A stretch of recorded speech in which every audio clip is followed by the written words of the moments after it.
오늘 에베소서 6장 같이 한번 볼까요? 1절에서 우리 3절까지의 말씀을 함께 읽도록 하겠습니다. 자녀들아, 주 안에서 너희 부모에게 순종하라. 옳으니라.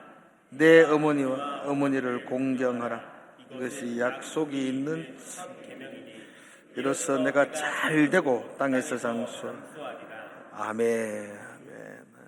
오늘 어버이 주일이거든요. 그래서 오늘 아버지 사랑합니다 한번 합시다. 시작. 엄마도 해야지. 엄마 사랑해요. 나이가 많이 들어도 엄마 그러면 마음이 찡해요. 한번 들어본 줄로 압니다. 심순덕 시인이 이렇게 어머니를 향하여 시를 적었는데 제목이 엄마는 그래도 되는 줄 알았습니다. 제가 잠깐 다는 아니고 몇 구절만 읽어드릴게요. 그 시는 이렇게 되어져 있습니다. 엄마는 그래도 되는 줄 알았습니다. 하루 종일 밭에서 죽으라 힘들게 일해도 엄마는 그래도 되는 줄 알았습니다.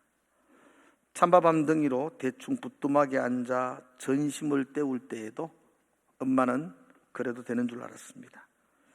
한겨울 냇물에 맨손으로 빨래를 방망이질해도 엄마는 그래도 되는 줄 알았습니다. 손톱이 깎을 수조차 없이 닳고 문드러져도 엄마는 그래도 되는 줄 알았습니다. 아버지가 화내고 자식들이 속 썩여도 전혀 끄떡없는 엄마는 그래도 되는 줄 알았습니다. 외할머니 보고 싶다. 외할머니 보고 싶다. 그것이 그냥 넋두리인 줄만. 한밤중 자다 깨어 방구석에서 한없이 소리 죽여 울던 엄마를 본 후로 엄마는 그러면 안 되는 것이었습니다. 우리 모두의 엄마의 모습을 생각나게 하는 시가 아닌가 생각합니다. 저는 어버이 주일을 맞이하면 설교하기가 참 힘듭니다. 살아계실 때에도 잘하는 아들이 아니었는데 이제는 돌아가시고 나니까 더 힘든 것 같아요. 아마도 천국에서 우리 어머니 내 설교하는 거 볼 끼인데 오늘 설교하면 엄마 그럴 것 같아. 말은 잘한다 뭐 이렇게. 그래서 많이 힘듭니다. 제가 이 교회에 와서 어버이 주일을 이렇게 시알리 보니까 19번 어버이 주일을 겪었어요. 어버이 주일 많이 했죠.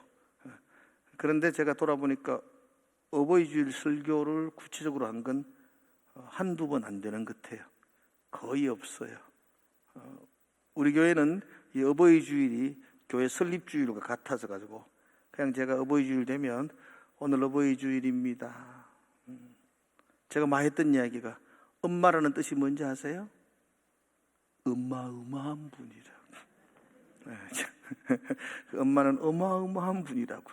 그리고는 어버이 주일 설교 끝내고 오늘 교회 설립 주일이니까 또 교회 설립 이야기하고 뭐 그랬던 것 같아요. 그런데 이번에는 17일 날 체육대회 한다 그러니까 또 설립 주일은 그때 이야기가 될 것 같고 그래서 어버이 주일 한번 설교해야 되겠다. 큰 용기를 내어서 합니다. 여러분들이 잘 들어주면 좋겠어요. 니는 그러나 이런 생각 안 했으면 좋겠고 다 같이 부족한 마음으로 함께 말씀 가운데 겸손하게 쓴다 생각하면 참 좋겠다. 그런 마음입니다. 영국 문화원이 비영어권에 있는 사람들을 대상으로 한 4만 명 정도 이렇게 설문을 조사해 가지고 가장 아름다운 영어 단어가 뭐냐 이렇게 조사를 했대요. 영국 문화원 설립 70주년을 맞아 가지고 그래서 가장 아름다운 영어 단어 70개를 선정했는데 가장 많은 사람들이 이 단어는 참 의미도 있고 아름답다. 1등이 뭔지 아세요? 엄마라는 단어. 엄마라는 단어가 1등을 차지했어요. 2등은 패션, 열정, 그 단어가 참 아름답다 그랬어요. 3등은 스마일, 그 참 예쁘다, 아름답다. 그렇죠. 4등이 러브, 그렇게 했어요. 뭐 다 소개할 수는 없고 40등에 호박이 들어갔더라고. 호박 40등. 오와, 40등에 호박. 50등, 50이 이게 캥거루 50이 들어갔어. 70등까지 조사를 했는데 들어가지 않는 단어, 아빠. 아빠는 호박한테 밀렸어요. 아빠라는 단어는 70위 안에 없었다. 그래요. 왜 아빠가 그럴까? 참 불쌍하다. 어머니 가면 다 가슴 찡하인데 아버지 그러면 다 이상하게 아무런 맹송맹송한 것 같아요. 그래서 이번 어버이주일은 아빠한테 좀 관심을 가지고 아버지 사랑합니다 한번 했으면 좋겠다, 그런 마음도 가집니다. 제 아버지는 60이 되기 전에 돌아가셨어요. 58에 돌아가셨는데 갑자기 돌아가셨어요. 심장마비로. 우리 아버님은 그 주님을 참 사랑하셨어요. 아침에 일어나면 한 병으로 시작을 했고 저녁에도 한 병 채우시고 늘 주님으로 충만하신 분이셨어요. 낮에는 뭐 몇 병을 채우는지는 계산도 못해요. 하여튼 그랬어요. 제가 어릴 때, 초등학교 다닐 때 우리 아버지 저 앉혀놓고 귀에 딱지가 않도록 한 수십 번을 했던 이야기가 있어요. 그 아버지 생각합니다. 그 이야기만 기억나요. 혀 짧은 아버지 이야기였어요. 제 아버지 그런 이야기 해주셨어요. 약주 한잔 하시고 나면 저 앉혀놓고, 그 초등학교 다니는 내 앉혀놓고 그렇게 말했어요. 아버지는 혀가 짧아서 바람풍이라고 말 못하고 그죠? 바람풍 이렇게 말하지만 너는 혀가 기니까 내가 바람풍 그래도 너는 바람풍 이렇게 알아들어라. 근데 혀 짧은 아버지 이야기해 주시면서 그럼 그 아버지는 혀가 짧으니까 나는 혀가 짧아서 바람풍 해도 너는 혀가 기니까 바람풍 해라. 똑같은 이야기 해 주시면서 아버지가 마지막으로 저한테 그랬어요. 나는 배운 게 없어서 훌륭한 아버지가 뭔데도 너는 잘 배워가지고 좋은 사람 되라고. 우리 아버지 소학교도 못 나오셨거든요. 그래서 그렇게 공부를 많이 하지 못했어요. 그래서 저한테 너는 공부 많이 해서 훌륭한 아들이 되라, 그런 이야기 해 주셨어요. 그때는 막 너무 많이 들은 이야기라 가지고 맨날 바람풍 그래서 풍자 좋아도 안 해요. 제가 바람풍 그게 많이 들어서 별로였는데 세월이 갈수록 그 이야기 속에 아버지의 마음이 이렇게 담겨져 있다 그래요. 아버지의 사랑은 세월이 지나면 조금씩 느껴지는 듯하다 그렇게 말해요. 그래서 엄마를 사랑하는 것처럼 아버지에게도 사랑한다 말했으면 좋겠어요. 한번 해봅시다. 아빠 사랑합니다. 참 어색하네요. 세상 사람들은 우리 기독교를 불효의 종교라고 그렇게 말해요. 그렇죠? 우리나라는 조선시대 500년 동안 유교에 익숙한 사람들이었어요. 그 유교는 특별히 효를 굉장히 강조하죠. 유교에서 효자들은요, 연로하신 아버지의 그 자녀들은 대소변을 이렇게 맛봐요. 우리 아버지 건강하신가? 그걸 찍어서 맛을 본다네요. 그래서 효자라고 그렇게 말해요. 요즘 구라락했으면 난리 나겠죠. 심효살이라는 게 있어요. 아버님, 부모님 돌아가시면 3년 동안 그 무덤 앞에 초막 지어놓고 무덤을 살핀다는 거죠. 그 3년 동안에는요, 관직도 다 내려놓아요. 요즘은 직업도 다 내려놓고요. 술, 여자 가까이 하지 않는 거 당연하고 고기마저도, 육식마저도 금했다 그러더라고요. 3년 동안. 그러면서 아침 저녁으로 지극정성으로 부모님의 묘를 돌보았다. 이게 이제 유교의 심효살이입니다. 그런데 우리 기독교는 뭐 제사도 안 드리잖아요. 그리 불효한 종교다, 그렇게 말하는 게 좀 이해가 됩니다. 그러나 여러분, 이건 성경을 잘 몰라서 그런 이야기고요. 성경만큼 효를 강조하는 그 종교도 없습니다. 여러분, 우리 성경에는 그 십계명에 보면 부모를 공경하라는 말로 아주 명령을 하고 있고요. 특별히 구약 성경에서 부모를 공경하지 않는 자, 부모에게 순종하지 않는 자, 때로는 부모를 멸시하는 자, 부모를 조롱하는 자, 혹시 어떻게 하라 하는지 아세요? 돌로 쳐서 죽이라 그랬어요. 돌 맞아 죽을 사람 많이 있을 거야. 하여튼 그죠? 그 성경은 좀 심한 것 같지 않나요? 그냥 뭐 회초리 몇 방 때려라 이런 게 아니고요. 돌로 쳐서 죽여버리라. 그렇게 말하고 있어요. 왜 그렇게 심하게 하느냐? 저는 총신신대원에서 저에게 구약학을 가르쳤던 분이 김지찬이라는 교수님이시거든요. 그때 참 화란에서 공부하고 오셔가지고 굉장히 젊은 저희들에게 구약에 대해서 굉장히 잘 가르쳐 주셨어요. 그분이 얼마 전에 책을 하나 냈는데 그게 데칼로그라는 책이었어요. 한 500페이지가 좀 되는 책인데 데칼로그가 10가지 말씀이래. 데칼, 열, 로그, 말씀 이런 뜻인데 그 십계명을 그분이 이렇게 구약의 십계명을 구약학 교수로서 이렇게 풀어놓았는데 그분의 책에 이렇게 보니까 그 교수님이 그 책에서 이렇게 이야기했어요. 구약에서 공경하라라는 명령, 카베드라는 단어인데요. 카베드라는 단어가 구약 성경에서 딱 4번 나온답니다. 우리는 원어를 잘 모르니까 어디 나오는지 잘 모르는데 그분은 구약학 교수니까 카베드라는 단어, 공경하라는 단어가 딱 4번 나오는데 이 4번이 어디에 나오느냐 하니까 2번은 하나님을 경외하라 할 때, 하나님을 공경하라 할 때 2번이 나오고요. 또 2번은 부모를 공경하라 할 때, 부모를 공경하라, 부모에 대해서 2번이 나온대요. 그래서 교수님은 이렇게 말해요. 성경에서 누군가를 공경하라고 할 때에는 그 대상이 오직 2뿐이다. 하나님과 부모다. 다른 사람은 공경할 대상이 없어요. 저와 여러분들이 교회 목사님을 공경한다 아니에요. 딱 2 부류입니다. 우리가 공경해야 될 대상은 하나님과 부모님이에요.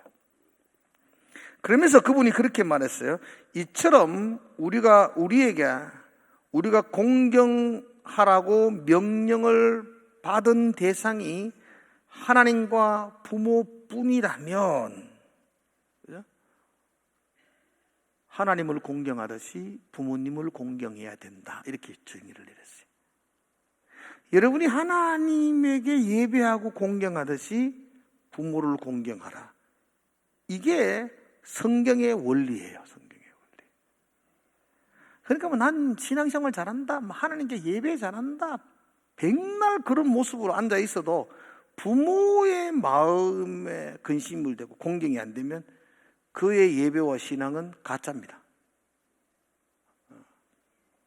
자, 우리 교수님은 그 책에서 이렇게 말했어요. 하나님을 공경하듯이 부모를 공경해야 한다.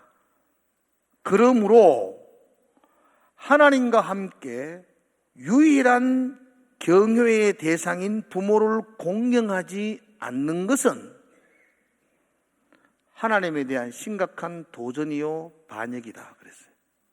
그러니까 부모를 공경하지 않는 것은 단순히 그냥 불효하다는 게 아니고 성경은 하나님에 대한 뭐라고요? 도전이라고 하나님에 대한 도전. 그리고 반역이다 이렇게 표현하고 있습니다. 네 눈에 보이는 부모도 공경하지 못하면서 보이지 않는 하나님을 예배한다? 그건 가짜라는 겁니다. 그 신앙의 윗선이다. 이렇게 표현하고 있습니다. 그러므로 기독교의 가장 근본적인 교리는 하나님을 섬기듯이 부모를 공경하는 것입니다. 부모를 공경하라는 말은 그냥 단순히 해도 되고 안 해도 되는 선택의 문제가 아니고 네가 하나님을 공경한다면 반드시 부모에게 순종하고 공경해야 된다. 이게 성경의 가르침입니다. 오늘 신약 성경을 한번 볼까요? 오늘 우리가 1절의 말씀, 우리 1절 한번 읽어봅시다. 같이.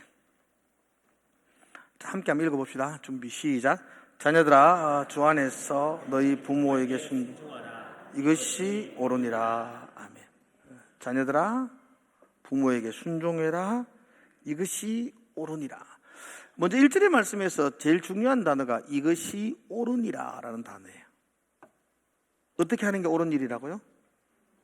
부모에게 순종하는 것.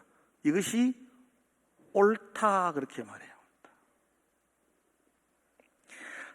옳다는 말은 단순히 그 말이 맞아. 그게 바른 일이야. 이런 차원이 아니에요.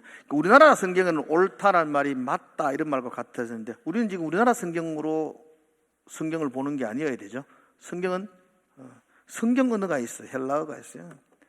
디카이온이라는 단어인데요. 신약 성경에서 옳다 할 때 디카이온을 썼는데 이 디카이온은 단어가 다른 부분에도 나와요. 똑같은 단어가 나오는데 어디에 나오냐니까 마태복음에 보면 그 마리아를 이야기할 때 그 남편 요셉은 의로운 사람이라. 여기 의로운 할 때 이 디카이온이라는 사람을 써요. 그 옳다는 말과 의롭다는 말을 같이 써요. 같이. 우리는 그 디카이온 단어를 에베소서는 옳다라고 번역하고 마태복음은 의롭다라고 번역해서 같은 말이에요. 그 로마서에서 사도 바울이 오직 의인은 믿음으로 말미암아 살리라 이렇게 말할 때 그때 오직 의인을 할 때 이게 디카이온이에요. 디카이온. 그러니까 이게 옳다는 말은 의롭다라는 뜻이에요. 의롭다는 말은 무슨 말이냐면 하나님과의 관계가 올바르게 되었다. 하나님과의 관계가 바르게 되었다. 이게 옳다예요. 옳다. 단순히 그냥 맞다. 그거 좋은 거야. 라는 정도가 아니고 이게 하나님과의 바른 관계를 이야기하는 거예요. 자, 이런 의미에서 여러분들이 1절의 말씀을 이렇게 다시 보면요. 네 부모에게 순종하라. 이것이 하나님과 바른 관계를 가지는 것이다. 이렇게 말해요. 그러니까 네가 부모에게 순종하지 않으면 하나님과의 관계가 끊어지는 것이다. 그렇게 말하는 거예요. 그러니까 여러분과 제가 난 성도야, 하나님을 믿는 사람이야 라고 말하면서 부모에게 순종치 않는다면 그 관계는 깨어지는 거예요. 그건 올바른 거 아니에요. 내가 하나님을 믿는다면, 하나님과의 관계가 올바르다면 그건 부모에게 순종하는 거예요. 다른 말로 부모에게 순종할 때 그때 비로소 하나님과 나와의 관계가 올바라지는 거예요. 바르게 된다. 이렇게 말하고 있습니다. 그럼 순종한다는 게 뭘까요? 순종. 성경에 말하는 순종은 이렇게 되어 있어요. 휘파쿠에테라는 말을 쓰는데 휘파쿠에테라는 말은 두 가지 단위. 휘파라는 말은 아래에서 이런 뜻이고요. 쿠에테라는 말은 듣는다 이런 뜻이에요. 그 순종은 거창한 게 아니고 부모님 발 아래에서 부모님의 말씀을 잘 듣는 게 순종이에요. 그러니까 부모님이 참 기뻐요. 할렐루야. 자, 한번 따라 합시다. 다 저를 보시고 아래에서 듣는다. 그게 순종이에요. 순종. 그러면 부모님이 너무 기뻐하세요. 너무 기뻐요. 저도 설교할 때 이러면 아래에서 잘 들으면 정말 기뻐요. 눈으로 예배하겠습니다. 그래 놓고 눈이 딴 데 가 있어. 그죠? 아래에서 듣는 것, 이걸 순종이라고 말해요. 부모님 무슨 말하면 그래요. 이게 순종이에요. 부모님 뭐 말하면은 진짜 아버지는 그것도 몰라요. 여러분 그런 말 자꾸 하잖아요, 여러분들 그죠? 모르시면서 자꾸 그렇게 말씀하세요. 뭐 이런 일이 이게 불순종이에요. 엄마는 모르면 가만히 좀 있어서 이 불순종이에요. 확 그 입을 찢을지어다. 돌로 쳐서 죽이라 그랬는데 뭐 그게 불순종이에요. 잘 들으세요. 그러므로 부모에게 순종하라는 말은요, 주일학교 아이들에게 하시는 명령이 아니에요. 가들은 말 안 해도 순종해요. 순종 안 하면 혼나요, 가들은. 걔들은 여러분들이 부모가 순종해라 이런 말 할 필요 없어요. 그냥 순종해요. 가들은 엄마 말하면 예 그래요. 안 하면 타작해요, 타작. 그런데 이제 한 30대, 40대 되면 부모 이야기하면 순종 안 하잖아요. 그래서 여러분들에게 하는 말이라고, 지금 이후에 앉아있는 장성한 여러분들에게 50대 아들이 80대 아버지 앞에서 그 말에 예하고 순종하는 거예요. 그건 쉽지 않아요. 근데 성경은 그 아래에서 들을 때에 그게 순종이고, 네가 그렇게 부모 앞에서 예하고 아래에서 들어야지 하나님과 관계가 바르게 된다는 겁니다. 그것도 안 되면서 뭐 하나님께 예배한다고, 그건 다 위선이라고 말씀하고 있습니다. 순종하십시오. 그것이 옳습니다. 그것이 하나님과 바르게 관계를 가지는 것입니다 라고 말합니다.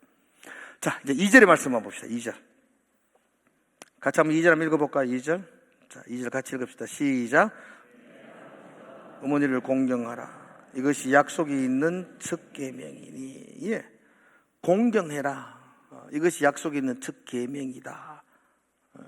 그리고 네가 땅에서 잘 되고 장수한다. 그렇게 축복해주고 있습니다. 제가 공경한다는 말을 사전에 찾아봤습니다. 국어사전에 찾아보니까 공경한다는 말은 이렇게 이야기해요. 마음과 행동에서 예의를 다하여 존경하는 것. 같이 해볼까요? 시작. 마음과 행동에서 예의를 다하고 존경하는. 마음만 하면 안 돼요. 마음과 행동에서 예의를 다하고 존경하는 것. 그걸 공경이라고 말해요. 부모님을 뭐 마음을 다하죠. 마음 다해서 사랑하죠. 부모님 안 사랑하는 사람 어디 있습니까? 엄마 그러면 마음이 찡하고 사랑하죠. 근데 행동으로 그게 보여지지 않으면 공경이 아니라는 겁니다. 마음과 행동으로. 어떻게 행동하는 거예요? 행동은 복잡지 않아요. 용돈 드리면 돼요. 그렇게 드리면 되고, 맛있는 거 대접하면 되고요. 그죠? 특별히 말을 잘 하셔야 돼요. 말을. 부모님 앞에서 말할 때에 한 번 더 조심하셔야 돼요. 왜냐하면 연세가 드신 부모님은 상처를 많이 받아요. 왜 상처를 받냐니까, 저도 이제 나이를 먹어보니까 절실하게 약해지는 걸 느껴요.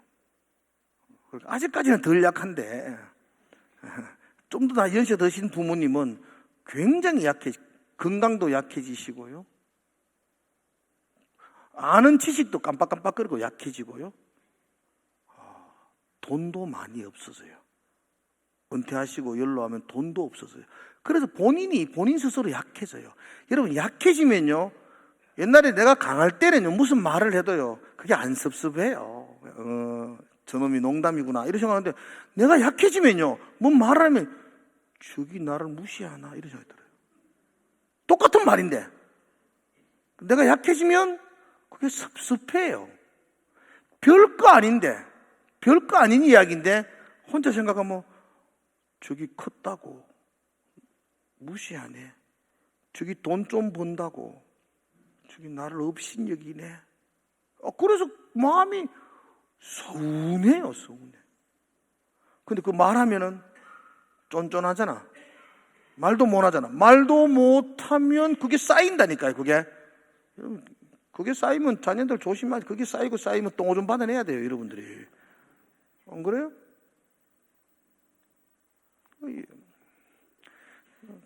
공경한다는 것은요, 그냥 복잡지 않아요.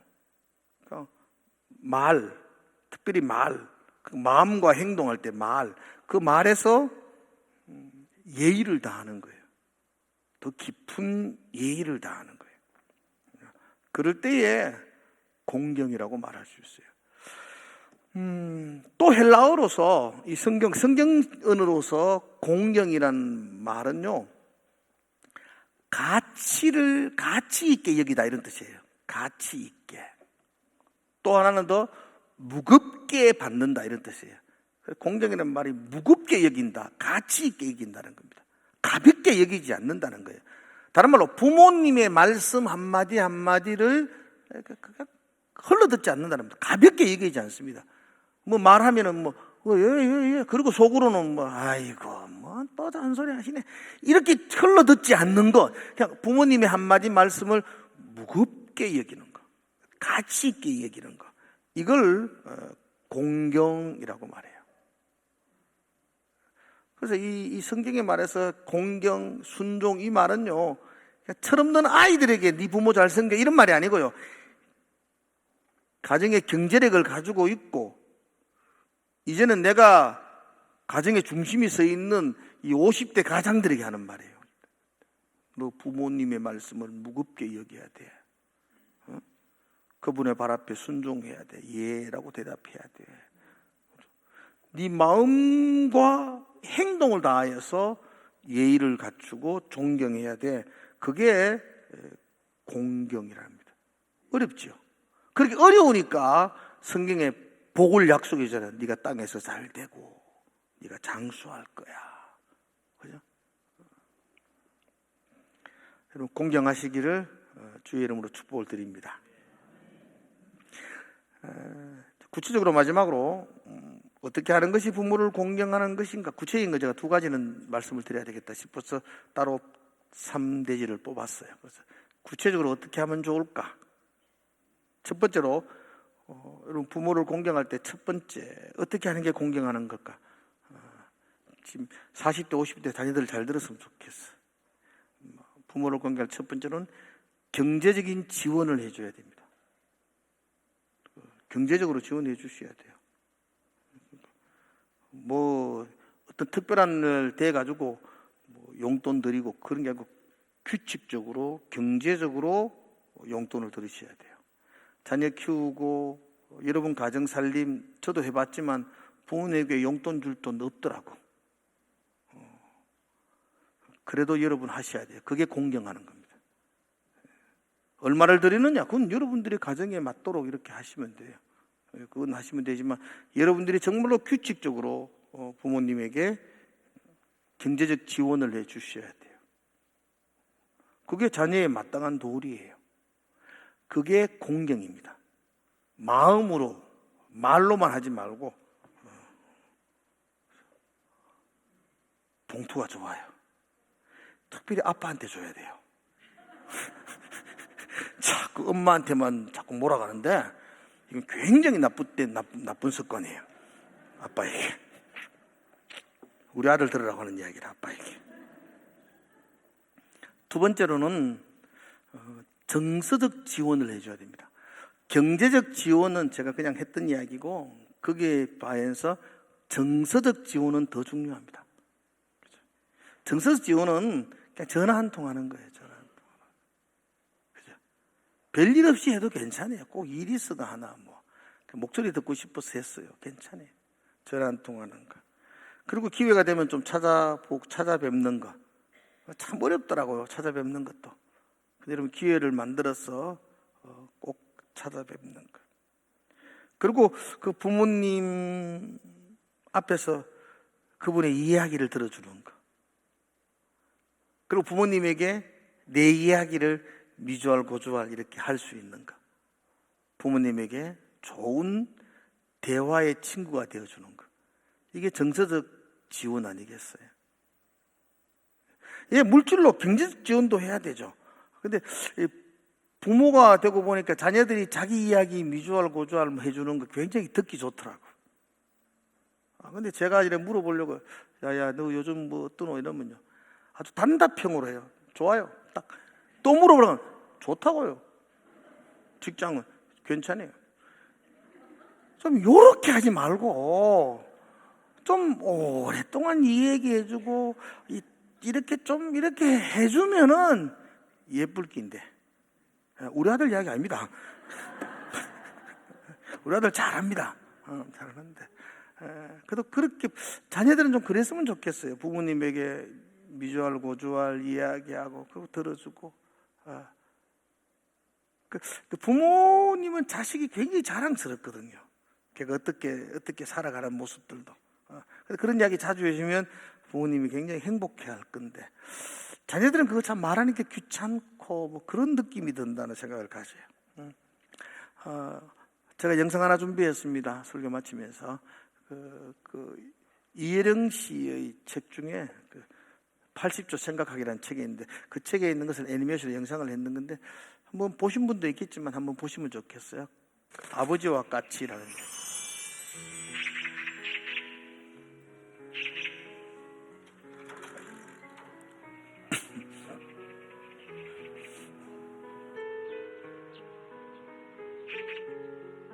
얘야, 저 새가 무슨 새냐?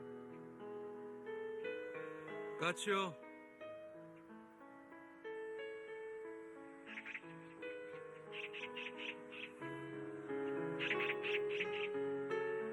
얘야, 저 새가 무슨 새냐? 까치라니까요.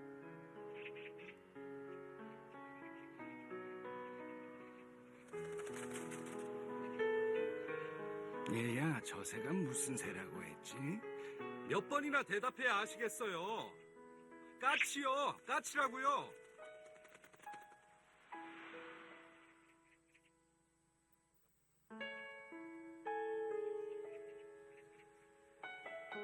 아범아, 너는 어렸을 때 저게 무슨 새냐고 100번도 더 물었다. 아빠, 저 새가 무슨 새예요? 까치란다. 까치요? 아빠, 저 새가 무슨 새예요? 까치야. 까치요? 그럴 때마다 아버지는 까칠한다, 까칠한다 몇 번이고 대답하시면서 말하는 이가 귀여워서 머리를 쓰다듬어 주셨지. 그래서 네가 말을 배울 수 있었던 거다.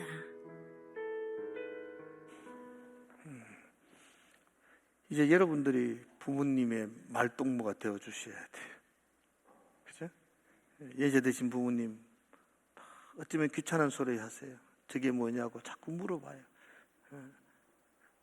그럴 때에 아빠가 내게 그렇게 대답해 주셔서 내가 말을 배웠던 것처럼 지금 연로하신 부모님에게 내가 말동무가 되어줌으로 그분의 마음을 흐뭇하게 해준다면 그게 공경 아니겠어요? 뭐 공경이 별 겁니까? 그게 공경이지. 오늘 숙제합니다. 부모님에게 전화 한번 해보세요. 그래서 사랑합니다 이렇게 한번 이야기해 보세요. 천국 가 있으면 뭐 전화도 못 한다면서도. 곧 천국 갑니다. 여러분 부모들도 오늘 한번 전화해 보시고 사랑합니다 그렇게 한번 이야기해 주면 참 좋겠다, 그런 생각을 가집니다. 제가 마지막으로 한번 이야기하고 마치겠습니다. 이건 뭐 전해준 이야기인데 사실인지는 잘 모르겠어요. 조선시대 어떤 임금이 한양을 떠나서 지방으로 이렇게 순찰을 하러 갔대요. 그러니까 왕이 온다 그러니까 막 그 고을이 난리가 났죠. 준비한다고. 근데 왕이 온다는 소식을 어떤 할머니가 들었어요. 어머니가 이렇게 몸이 불편해서 병상에 누워 있는데도 아들을 불러놓고, 야야, 내가 임금님 얼굴 한 번도 못 봤는데 저 앞에 지나간다 그래. 내 한번 보고 싶다.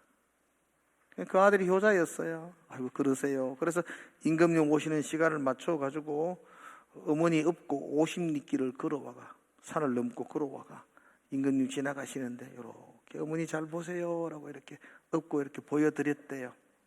임금님 지나가시다가 그 젊은 아들이 노모를 얻고 있는 게 왜 얻고 여기까지 왜 나와 있어? 안 나오면 되는데. 그래서 불렀대요. 왜 이렇게 노모를 얻고 나왔냐? 그러니까 아들이 자초지정을 이야기하면서 어머니가 임금님 얼굴 안 보고 싶는 게 소원인데 그 제가 좀 멀지만 50리길 얻고 와서 어머니 소원 들어주는 겁니다. 그래 그 임금님이 아유 참 효자다. 우리나라 이런 효자에 참 좋다. 그래서 금을 100냥을 선물로 줬대요. 효자다. 그러면서 임금님이 그렇게 기뻐하면서 금을 선물로 줬대요. 금 100냥을 주었답니다. 이게 이제 삽시간에 소문이 났어요. 옆 동네에 아주 나쁜 놈이 살았죠. 오우, 군병령을 받았다니까 눈이 번쩍 떠요. 엄마 불러가지고 가자, 오늘 가자. 그러니까 나는 안 가고 싶다. 그거 멀리까지 왜 가라. 잔소리 먹고 따라온나. 이렇게 어머니 막 끌고 임금님 옆에 갔어요. 절뚝거리라, 내가 업어야 안 되나. 이렇게 또 절뚝거리게 만들어가지고 또 업었어. 업고는 임금님 올 때 이제 보여줬대요. 임금님 보다가 보면 저도 그런 사람 있네. 이렇게 불렀대요. 불러가지고 너 왜 불편한 어머니 모시고 여기 왔노? 그러니까 아이고, 불효자는 말도 잘해요. 그래서 막 청산유처럼 이야기하면서 눈물 뚝뚝 흘리면서 우리 어머니가 임금님 얼굴 보고 싶다 그래가지고 하나님께 전화 왔어요 지금. 그래서 얻고 왔어요. 이렇게 막 하니까 임금님이 너무 어뭇해가지고 아이고, 이놈에게도 금백냥을 주라 그랬어요. 그러니까 주변 사람이 다 알잖아요. 이놈이 어떤 놈인지. 그러니까 반대를 했어요. 임금님, 저 놈은요, 가기 싫다는 엄마 억지로 끌고 왔어요. 임금님 돈 줬다는 그 소리 듣고 돈 받으려고 저렇게 억지로 끌고 왔어요. 저 원래 효자 아닙니다. 막 그렇게 고발했어요. 근데 임금님이 그래도 줘라 그랬어요. 그래도 왜 줘야 돼요? 이렇게 말하니까 임금님이 그렇게 말했대요. 효도는 흉내만 내도 된다. 흉내만 내도 된다. 효도는 흉내만 내도 좋은 거다. 그래서 줘라 그랬대요. 오늘 흉내 한번 내보시소. 그죠? 흉내라도 내주이소. 예수 믿는 우리가, 그죠? 그 예수 믿는 우리가 시어머니한테 흉내도 못 냅니까? 참, 그건 예수 안 믿는 거하고 똑같은 겁니다. 그죠? 여러분들, 오늘 어버이날이니까 여러분들이 한 번 더 전화하시고, 그래도 흉내라도 효자, 효녀 되시고, 그게 성경이 우리에게 가르치는 효에 대한 이야기 한 번 더 묵상하시고, 그렇게 한 주간을 보내시기를 주님의 이름으로 축복을 드립니다. 기도하겠습니다. 하나님 아버지, 부모에게 순종하는 것, 이것이 하나님과 올바른 관계를 맺는 것이라고, 이게 안 되면 하나님과 관계가 단절되는 것이라고 우리가 기억하게 해주시고, 마음을 다하고 또 우리의 행동을 통하여서 예의를 다하여 부모님을 존경하는 그런 어버이 주일 한 주간 되게 하여 주시옵소서. 예수님 이름으로 기도드리옵나이다.